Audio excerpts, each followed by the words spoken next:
And now the headlines again. Interpreting for the Neds tonight, Rab McGlinchey. How you doing?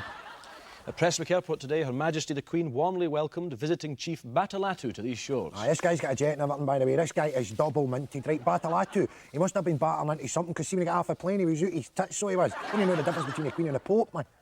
The Copyright Control Board today announced a major crackdown on individuals selling illegal pirate videos to the public. I don't know anything about pirate videos, so I couldn't possibly comment on that.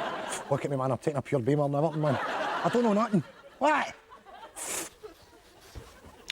And finally, a bank in the centre of Aberdeen today was held up and an undisclosed sum was stolen.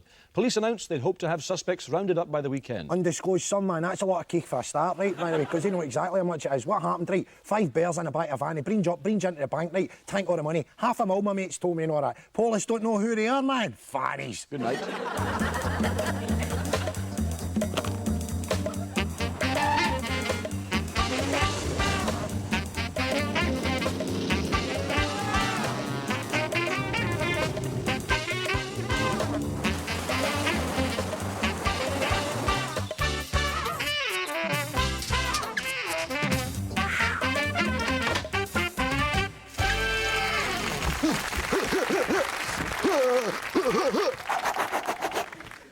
What are we doing? I don't know, the karate stuff, I see people doing that when they come onto TV. Yeah, but it's not for us, is it? No, it's not for us. Hi there, I'm Ford Kiernan. And I'm Greg Hempel. Welcome to Chewin the Fat, right here on the telly. In our living room. I got to tell you, Ford, I'm feeling a cocktail, a devilish cocktail of excitement and fear. How so? Well, you know, I'm just not sure when we should sort of start firing in with it. It's always that way when you introduce yourself. When do you fire in with the gags, the funnies, the lines, the smiles? Greg, let me put your mind at rest. We don't have to write these sections, right? This is us at home being spontaneous and all the rest of it, because that's the kind of guys we are. We're spontaneous, aren't we? Oh, yeah, we can come up with the funnies. Yeah, that's right. Got to keep the vibe. Well, how are we going to do that? Well, I've been listening to some radio. And what they tend to do on radio is, you know, what they'll always do is they'll talk about things that you can't get anymore. Retro things? Yeah, people love that stuff. Yeah, like that telly and all that? Yeah, absolutely. People go crazy for that kind of thing. Sweets of yesteryear. Yeah. You know, like Pacers. Oh, or Spangles. Yeah, and games too. I can hear them laughing already. Think Kerplunk. Oh, Kerplunk. Oh, a Twister. That's all we got to do is talk about that stuff. They'll go crazy for. Yeah. Well, it's telly, right? We've got a visual prop. That's what we need. Buckaroo. I've got it through there. Buckaroo. Everybody remembers Buckaroo. We could set it up and, you know... Oh, for the next time that I come back and chat, we could have the Buckaroo there, hanging the wee things on everybody going, oh, I remember I used to do that. Oh, that's a nightmare, man. Horse kicking and everything. Right, I'm going to go and get it. We've got it? Yeah, we got it. Fantastic. Oh, listen. Yeah. Spontaneity. Just keep the party warm. Greg, keep the... safe hands. Just keep it... Safe hands. Okay. I can't find the Buckaroo. It's in the cupboard. I know, but I'm Cupboard? in the cupboard. I'm in the cupboard, but I can't find it. I'll come and help. Who's next? Oh, here he comes. Is the guy Scottish? I think so, yeah. Hi, your name is? Ronald Villiers. Okay, and you're with? I'm just here myself. Well, what agency are you with? Oh, right, when they come in pump. Okay, this is Rick. Hello there, Rick, how are you? Rick produced Next Generation, Deep Space Nine, and Voyager. Oh, that's lovely. That must keep you right busy and all that. Yeah, it's very, very busy. Okay, we're casting in Scotland for the new Star Trek film. Right. And basically the part you'll be reading for is Communications Officer Scanlon. Right. We want to try and keep the spirit of the original movie. Oh, aye. So the fans are screaming out for a Scottish character. Like Scotty or something like that. Yes, like Scotty. And a loads of physics captain. That's right. And a load of dilithium crystals and that, all that. I'll just set the scene for you. Then Captain Picard is Right, sitting... Captain Picard, I like him. He's that distinguished, isn't he, with his big baldy head and all that. Make it so... Okay, the bit we want you to do is... Earl Grey hot. I don't like it myself. It's a nice wee touch there, and if my man drinks it, it tastes like potpourri to me. I don't... Just listen to... Okay. So the situation is the Borg has appeared off the starboard bow. Right. And Picard asks you for a status report. Is he? Right. So Oh, aye. Rick will read in Picard's lines. Right. Officer Scanlon, status report. All right, me. As the Borg wanting a word with you, Captain. It's okay. We don't have a script for this, Ronald. So basically, because it's been kept under wraps, it's a big we want you to secret. just We want you to just improvise. Right. Say something like, for instance, the Borg are hailing us in all frequencies. Captain Picard. Yeah, something Officer like that. Scanlon, status report. That's the Borg on the phone for you, Captain. Okay, hold it there. Deep space, no phones. The 24th century. That's right, isn't no, you never see them on the phone. Right. Officer Scanlon, status report. That's the Borg on the big screen for you, Captain. They never phoned or nothing. They just appeared. A word. Just close the door on your way out. Well, live a long time and prosper then. Engage. I can do Chewbacca. Oh. Who's he with? Where'd he come in, pump? I can order that. Right, William, this is Stephen. It's his first day here at the school, and it's your job to show him about the classroom. Make sure he gets to know everybody, OK? Yes, miss. Right. Right. Wank, wank. Good guy. Wank. Good guy, good guy. Wank. Wank. Good guy. Wank.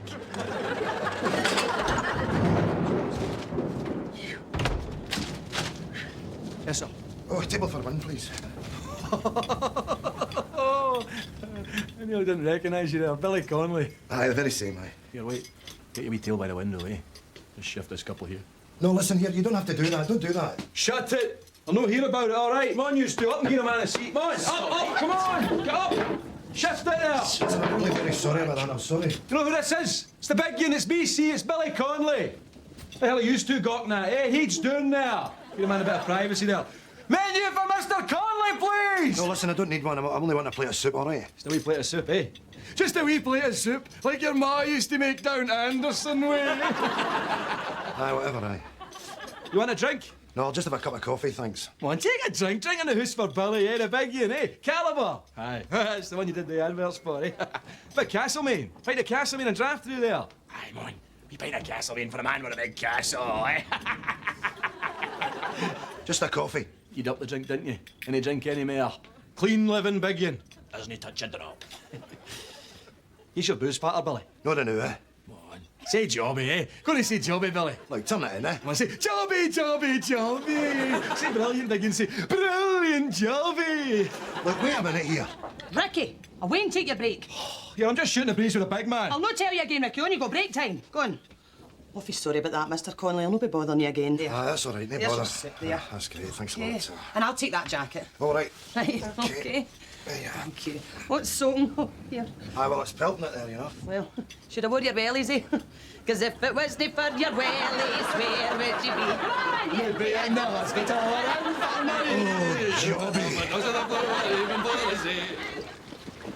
Good guy. Wank. It's time to head down to the Moss Park Bowling Club, but it's not just jacks and bowls flying this week, the sparks are too. In this week's episode of Bools. Wednesday morning, and it's a perfect day. But a storm cloud is hanging over the clubhouse. Treasurer, Margaret Beattie, is on the warpath.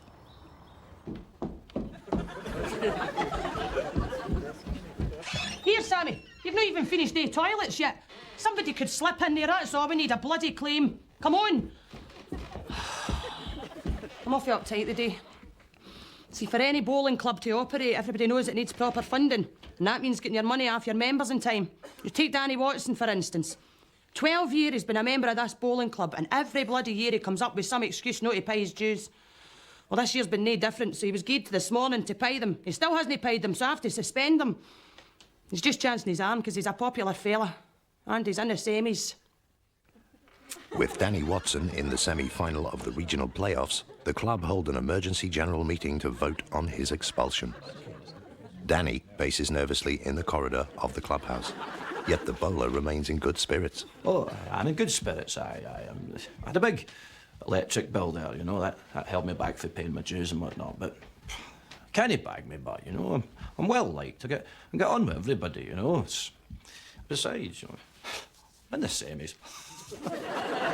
Gearing the bullet. Aye, put me there. Bampot owes me a 10 spot. Sin dial. He's an arsehole, really. Right, unanimous. He's humped. Go and bring him in. Good people, that. Come in, Danny. Oh, right you are, Bags. Where are you, darling? All right. Right, son.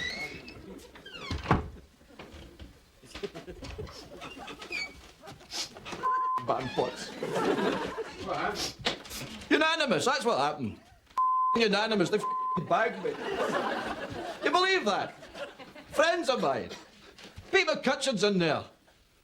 40 years I've known that.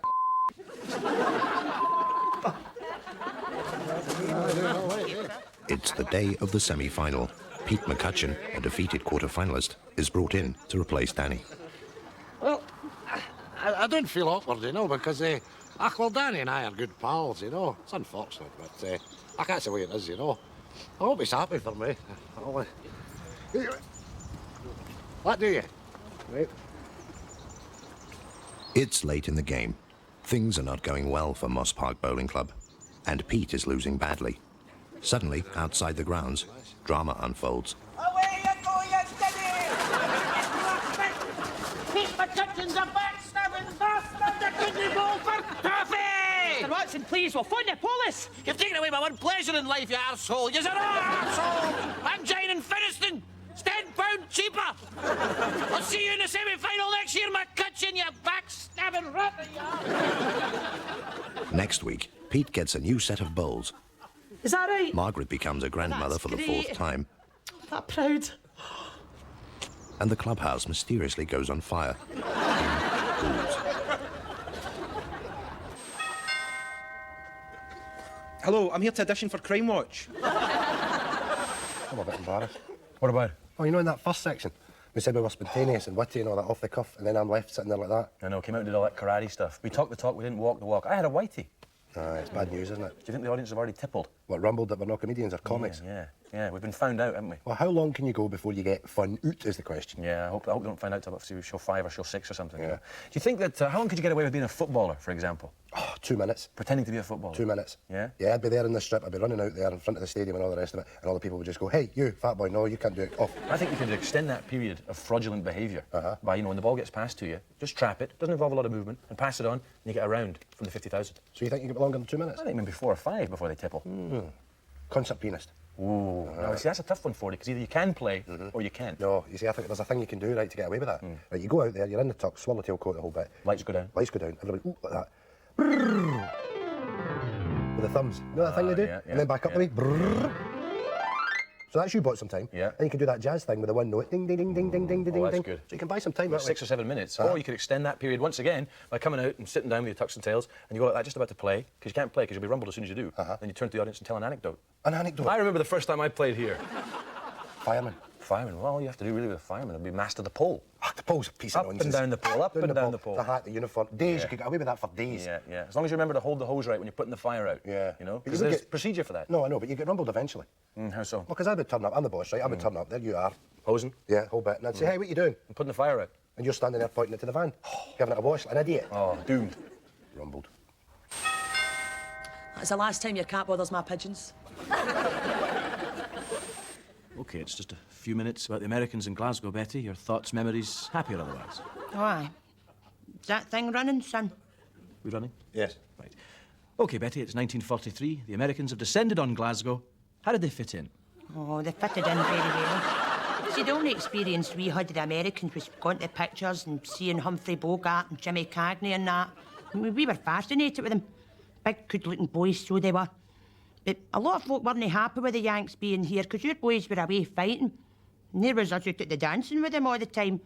I mean, me and my pal Rose were never after them. Because they had money, you know, and they could buy you drink and show you a good time.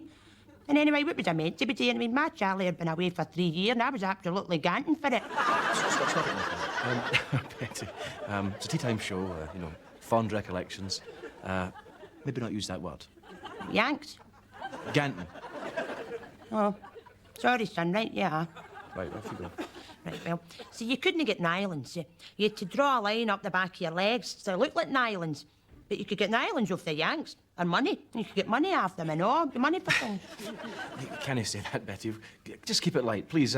Light, happy memories. But there were happy memories. I mean, that's the thing, even though there was a war on you, you had to make light of it. You had to see the funny side. It's all right, we just have to watch what we transmit. Sorry, son. So, Betty, there was a funny side to it all, wasn't there? Aye. And the funny thing was, there was my Charlie away in Tobruk fighting for king and country, and there's me and Rose round the back of the barrowlands with our skirts round our necks getting pumped rotten. That's how she used to call it, but we weren't caring. That's the end of the interview, thanks, Betty. The Americans were hung like ducks. That's enough, thank you very much, Betty.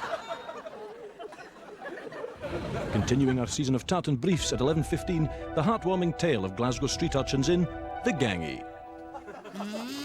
It was only a spinning top, but to me, Jenny Maguire's spinning top was the magicest spinning top in all the Gorbals. How I wish she'd bring it to the Gangy at 6, but she had to go a message for old Mrs. McGuinness. Tartan briefs, boring mints, shot from queer angles. This whole floor's pensions, this is where the packages are sent out from. All right. Many people work on this floor? 12, all management, but Wank. So there he is in all his glory, of course, the king, EP Elvis Presley himself. This one from Elvis Presley Enterprises. If you want to get a hold of this doll, I'm afraid you're too late. Stock is completely gone. Goodbye, sir. OK, see you in a minute. We're still on. Do the cigarette lighter. Right, OK, what we have here is the Pomone cigarette lighter. Waffle, you've got to fill 45 seconds. Look at that gorgeous sort of maroon-coloured enamel on there. That's a beautiful piece of work, that. What can we say about this? Well, it's good for lighting cigarettes anytime, anywhere, anytime you please, in fact, with this one. Marvellous, Richard. You can light fags with it. OK, what else can we say about the Pomone lighter? Well, let's say all the lights go out in your house, which is always the trouble, and you want to try and find the fuse box. This little guy is going to get you there.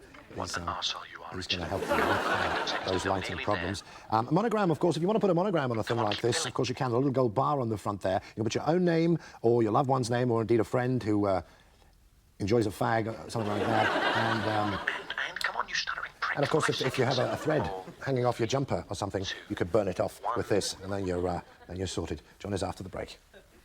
Richard, That was close, wasn't it? we went into the break a minute and a half ago, just after the Presley doll. You lousy bastards! Unbelievable. Back on air in 5, 4, 2, 1. Hi there, welcome back to QSC. You join us again, and here we have the Pomone gas lighter. What a little piece of work this is. Absolutely gorgeous.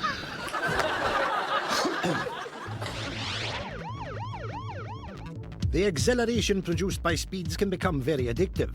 This speed demon, for example, is pushing his vehicle to its limits, reaching speeds in excess of 18 miles per hour. He may call it great fun, but to the Highland Patrol, it's reckless endangerment. A £25 fine and 3 points on his licence soon brought this space cadet back to earth. Well, that brings us to the end of our snooker semi-final coverage here at the Crucible Theatre. So now let's have a look back over the last couple of weeks at a few of the lighter moments that have made this tournament so entertaining.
Here, we're not getting anything to eat.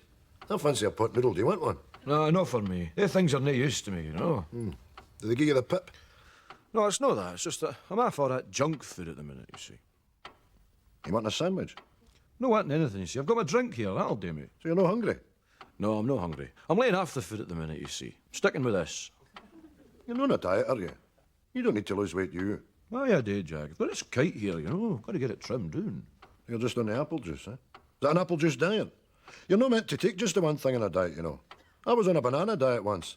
Left me all bound up like a geisha girl's feet. It's no apple juice, Jack. Well, what is it? Urine. Hey! Urine! You're drinking number one. You're drinking urine. Aye. What in the name of hell for? I have my reasons. Oh, well, this'll be good, eh? Reasons for drinking your own pish.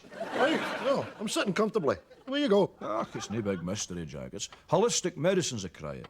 Holistic medicine. Whose is this? It's mine. The bloody hell do you think I got it, eh? Eyes if next door. Or in a cup of milk's one thing, Jack, but... You have to guzzle that every day. Aye, every day one tumbler. Rids the body of all the toxins, you see, you know. Does it now? That's supposed to be good for you. Well, you never know the minute, eh? Well, give us a sip. You got to drink your own, Jack. Well, I'm not needing. Anyway, I might not like it. No sense of me running in there and filling up one of your good tumblers and then me no finishing it. Just give us a drop of that. Well, here you are.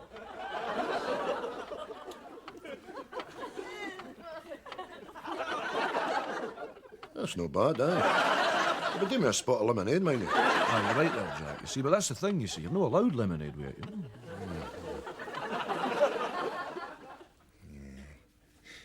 Wank, wank, good guy, wank, good guy, wank, wank.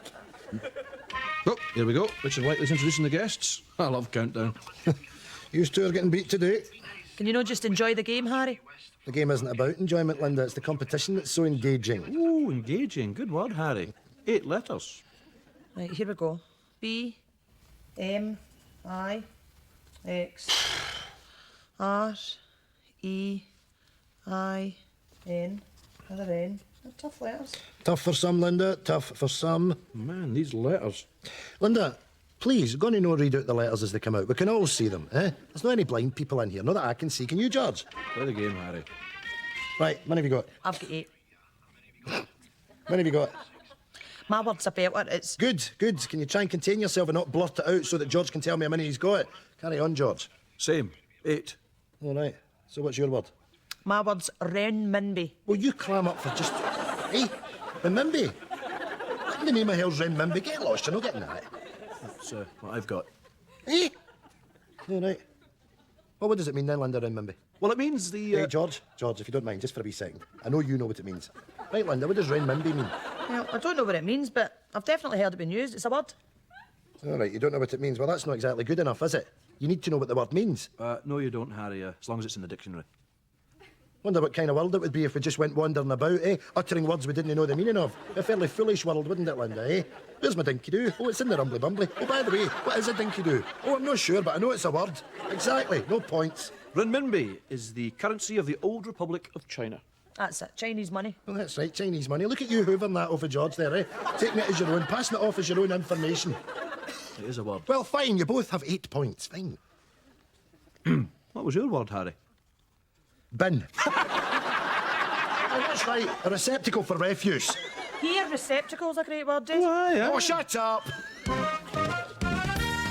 Well, there's our end of show cardigans donned. Yes, and very nice they are too. It's comfy? Mm-hmm. Good, good, good. Listen, what's the policy on swearing in this show? Oh, I think we should adopt a policy of non-swearing. Nothing. No, we shouldn't swear. Okay. If I get the urge to swear in one of these sections, I'm going to say, heck fire! Or flipping. Well, that's good, yeah. Or I might say to you, tarnation for it. I don't know where you're coming from Oh, on I that like one. tarnation. It's an Americanism, aye. Yeah, Or yeah. you blinking monkey. Yeah, that's good too. Yeah, You enjoyed yourself then? Oh, I've had a great time. It's been the dog's bollocks. Easy, easy. You got to be in more suggestive, more subtle. After everything we just said about swearing. Oh, like the mutt's nuts or something. That's the one, yeah. The Doberman's danglies. Yeah, the canine's cojones. Yeah, the Pekingese's plums. Yeah. The boxer's bonbons. The whippet's walloper. Hey, that's a bit strong. It's too much? Good night. Godspeed. I tried for this, you know. Couldn't get in it. Went over backwards to accommodate them all different voices, funny characters and all that, but they just wouldn't wear it. I think it's the type you've got to be, you know, going to parties and all that and wild stuff and all that, and you're just in with the in crowd. I live with my sister. You know, I'm just not the type. I would have liked it though. I've only ever been the Corpse and Taggart.